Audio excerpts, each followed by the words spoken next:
Is it possible to replace scrolling with language learning to learn a new language in just 7 months? I'm obsessed with answering one question. How much can a human achieve if they eliminate distraction and execute every day? Just 7 months from the start of this experiment, I was heading to South America to live for half a year with a terrible level of Spanish, so I had to get moving. The average person spends around 1,000 hours scrolling every single year, so I wanted to see what would happen if I just replaced that 1,000 hours of scrolling with learning Spanish using the comprehensible input method. Based on the comprehensible input method, you learn through input. So that means for the first 1,000 hours of your Spanish journey, all you're doing is watching content and listening to content, only input. This is supposed to be a more natural way of learning languages rather than translating from other languages, memorizing vocabulary lists, or learning grammatical rules. You're just purely receiving a lot of input.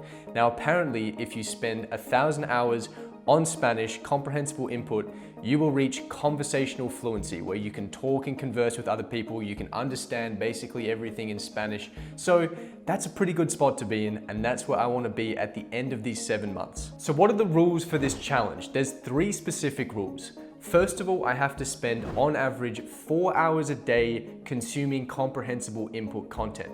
Secondly, by the end of every single month, I have to have spent 120 hours in that month receiving comprehensible input. And finally, I can't practice reading, I can't practice speaking, I can't practice writing, just input. For a bit of background, coming into this experiment, I was at around the lower A2 level. I'd spent 2 years in high school about 7 years ago learning Spanish, so I gave myself 150 hours. I said, okay, I've learned the equivalent of 150 hours of comprehensible input. Looking back on it, that was way too much. I really didn't learn much at all using the traditional language learning method a long time ago. So I certainly came into this experiment a little bit overconfident. Month 1, this is when it all began, and I came into this month with a lot of motivation, a lot of excitement, a new shiny object, and it was good because I needed it. Using the comprehensible input method, at the very start, you're watching content made for children. A lot of visual cues, a lot of really slow talking. It'll be like, this is a glass of water, and I am drinking the glass of water. It's really slow, it's really tedious and really boring, and I was spending 4 hours a day doing this. Now, one of the ways the comprehensible input method is different from traditional language learning is you're not learning 1 word per day 100%, you're learning 100 words 1% per day.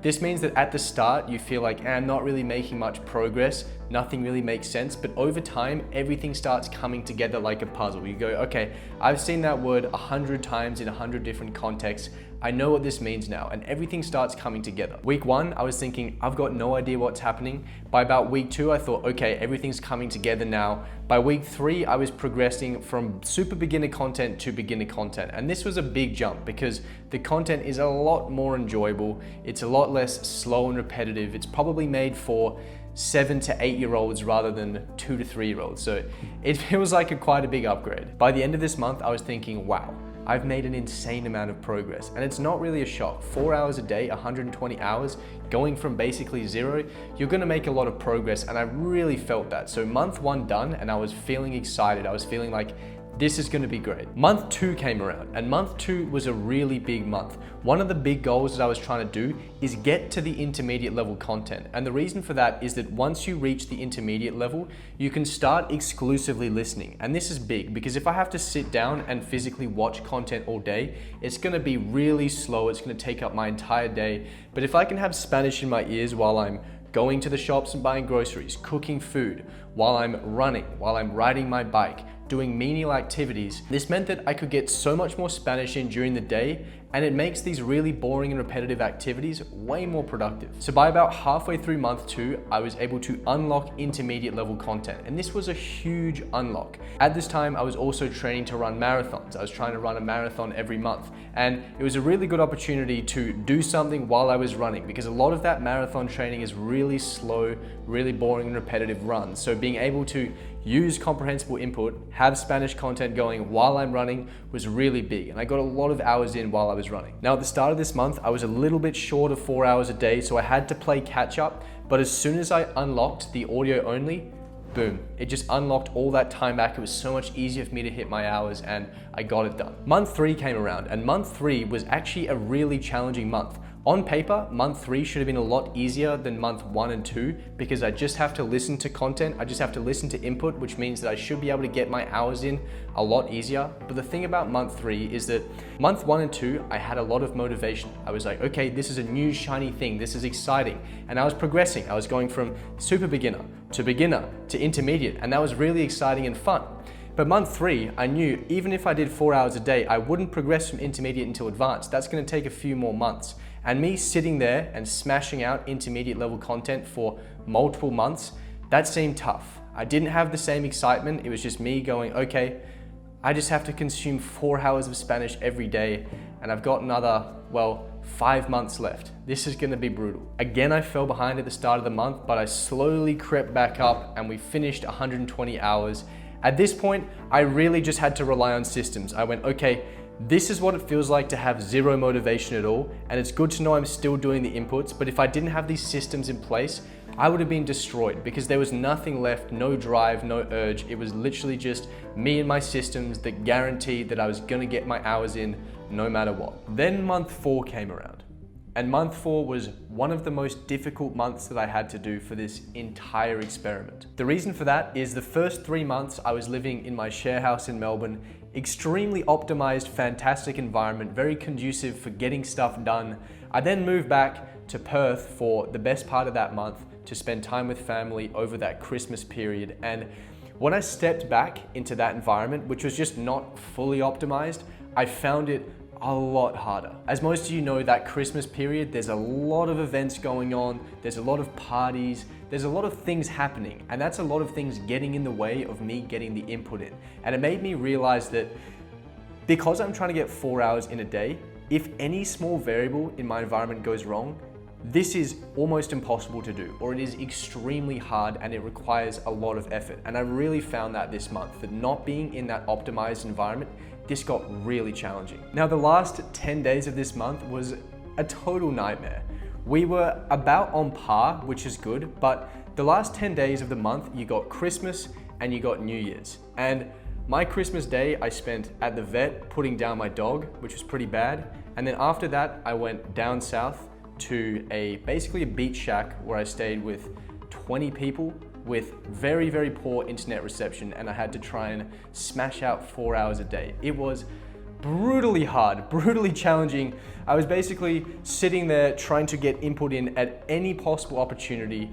It was a bit strange. Anytime someone left the room, I would just instantly pull out my phone and be consuming input because I knew I just have to get this done. This is gonna be a challenging and hard month, but I just have to stick it through and do it. Thanks to some tediously slow long runs and some very, very long car journeys, I was able to get this done. This was a very, very challenging month, a lot of obstacles in the way, not good environments whatsoever, but despite that, we were able to get this done. And when I got this month done, I thought, okay, if I can do it in this environment, I'm gonna get this done. This is gonna happen. Now, by the end of month 4, I was really, really happy with my level. I thought, okay, I'm understanding this intermediate content really well. Even when I switch off a little bit and I'm not paying attention and then come back, I can very quickly jump in and understand the context very quickly. So I was really pleased with my level. I almost felt like, okay, I've reached the 80-20 point. I've hit the diminishing returns. Everything after this is probably gonna be smaller and smaller and smaller benefit, but hey, I'm getting the 1,000 hours in because this is the challenge and I'm gonna complete it. So month 5 came around, and month 5 was another really, really hard month. The first week of month 5 was spent in that beach shack again, and then went back to Melbourne, went back in the optimized environment, which was fantastic and amazing, but that only lasted 2 weeks. And then I headed for Japan to go skiing for a week, which is not a great place to spend time learning Spanish or receiving comprehensible input. So again, the environment wasn't there, but I knew after last month, okay, if I can get it done under those conditions, I can get it done under any conditions. At this point, every single one of my runs had turned into consuming Spanish input at the same time. Now this was great because I was also on the journey of running a marathon every single month, which I'm still doing, but a marathon for me takes a long time. It takes around 5 hours, which is 5 hours of input I can get in. And most weeks I would also be running a half marathon, which would be 2.5, 3 hours of extra input time. So a lot of time I could get racked up on these runs. And that was really good because I knew, okay, I need to run a marathon every month and there's a lot of running I have to do. I need to spend 4 hours a day learning Spanish, and that's a lot of Spanish time that I have to put in. Let me combine these two and I have a pretty good return on my time, and it makes running way better use of my time, and it makes learning the Spanish a way better use of my time if I can combine them both. Now at this point, month 5, I progressed to the advanced content. Now this is fantastic because the content, they're talking very normally, like they would on the day-to-day, normal Spanish speaking. They probably use slightly easier words for you to understand, but it's pretty normal. And the good thing about this is the people that make the content probably enjoy making this the most because they don't have to go, here is a glass of water, and I am drinking a glass of water. You know, they can actually talk normally and discuss proper topics, which is good. It was also fantastic because I got to learn a lot about the Spanish culture because you're not just watching random videos, they have to talk about certain topics. So I got 2 birds with 1 stone there. But at this point, I really felt like, okay, the words per minute I'm getting in right now is really good. I'm getting a lot of volume of content in right now, a lot of volume of vocabulary that I'm reinforcing. I felt like, okay, now that I'm at the advanced stage, I'm getting in a really good return on the time I'm putting into this Spanish input. Now, what I did this month is I really front loaded the Spanish content. I got a lot of content done at the start of the month. I believe I got close to 5-6 hours a day before I got to Japan, because I knew as soon as I got to Japan, that time was gonna drop off significantly. Now, I didn't go to the extent of doing comprehensible input while I was skiing. I thought that would just be absolutely ridiculous. But all of my workouts, all of my runs was all spent with input in. Every single spare moment was spent getting comprehensible input in. On the bus on the way to the slopes, every single spare moment was spent getting input in. On the plane, everywhere to make sure I got it done. And we were able to get it done 120 hours for the first 5 months. 2 months left, it was looking pretty good. Now, month 6, you would think, oh, finally you can relax and get back into your optimized environment in Melbourne. Not quite. The first 2 weeks was like that. Well, realistically, the first week was like that, but my lease ended in the middle of the month. And that meant that I spent a lot of that time clearing out the house, making sure I don't lose my bond, moving all my stuff back to WA. I was basically moving states. I was bringing my entire life from one side of Australia to the other. So a lot of admin going on at the same time. But the good thing about admin is that generally admin doesn't require 100% of your focus and concentration. So a lot of the time I was spending, whether that was cleaning the house or whether that was moving things around, packing things, selling things, I could get input in at the same time. So despite it being a lot of admin and a big headache, we were able to keep pushing through. At this point, I felt like, okay, I can just stop consuming Spanish content right now and I will be able to understand 90% of what's going on. The diminishing returns have kicked in really hard here. Honestly, the only reason I kept doing this was because I knew I had a challenge and an experiment where I was trying to get 1,000 hours in. Otherwise, I would have just stopped. I would have been like, okay, 80-20 principle, I'm done here. I'm gonna go and start speaking. However, I know the rules of the experiment. We're getting the 1,000 hours in. So I had to stick to it. I had to get my 4 hours in a day, and we were able to get it done this month. Month 7 was the final stretch, and I'm not gonna lie, motivation absolutely zero. I felt like I'm not getting a lot of benefit from consuming this content. There's not much point in me doing it outside of this experiment. I'm so close to being done. I've spent 7 months spending 4 hours a day. I don't want to keep doing this. Motivation, all-time low. Wasn't good. Good thing was, my environment was better. Now I was set back up in WA. I was like, okay, good. I can just spend a bit of time in my routines, in my systems, and get stuff done. Now, over these 7 months, spending 4 hours a day doing anything, you really have to cram it into any possible time slot available. Any spare moment has to be spent doing input, receiving input. And that was really what I was doing. Every single spare moment, it was just a trigger for me. Okay, something is not happening right now, input.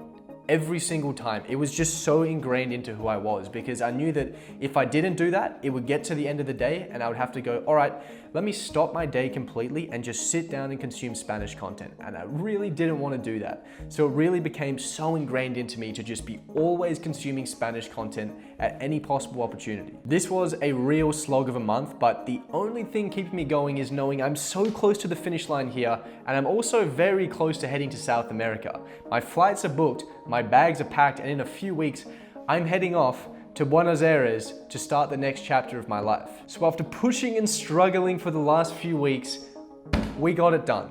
We hit the 1,000 hours. We spent 4 hours every single day on average for 7 months consuming Spanish content, comprehensible input. This was by far the hardest thing I've done in my entire life. I've run 9 marathons and this was way harder than running marathons, way harder. To test your consistency like this every single day, it is brutal. You cannot slip up, you cannot slow down. You just have to keep doing the inputs you know are gonna get you to your goal.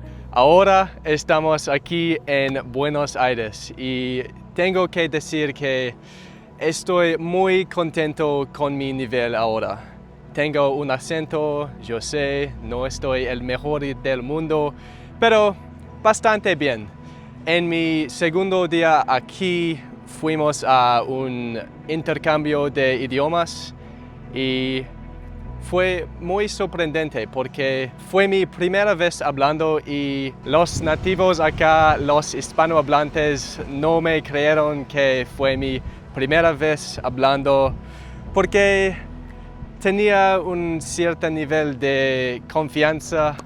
Mientras mi nivel no es tan alto, estoy mejorando cada día y espero que en 6 meses voy a ser mucho mejor.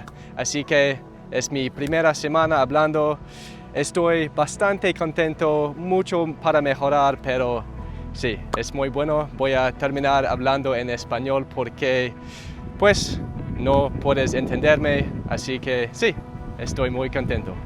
Now I want to give a huge shout out to Dreaming Spanish, not because they sponsored this video, because they didn't, but because they got me to conversational fluency in Spanish. I literally just used this platform. This platform gave me all the hours I wanted, it gave me a crazy amount of content, and it was literally all I used. So thanks for that. That was very helpful. The whatever $7 a month I spent on it, I would have to say it was probably worth my money. This journey revealed the true power of consistency. This is by far the hardest thing I've done in my life. Not because sitting down and watching videos is hard, but the consistency required over a long time horizon is what makes anything challenging. It also showed me that simply replacing online entertainment, in my opinion, the lowest ROI activity that you can possibly do, with something slightly more productive can have massive changes over the course of a year. This is just 1 year. Imagine 2 years, 5 years, 10 years. This is going to be pretty crazy. Now, zooming out bigger picture here, what this showed me is that consistently executing on the actions that you know will lead you to your goal will allow you to achieve just about anything in your life. Now, for any online entrepreneurs out there who want to unlock this level of consistency on the actions they know will grow their business using systems, not motivational willpower, then you can join the Modern Monk community. I'll leave a link in the description below for that. For everyone who's not an online entrepreneur, I made a video about how I used a pretty insane productivity hack for a year to make wild progress. So if you want to check that out, I'll leave it up on the screen here. Thanks for watching. Cheers.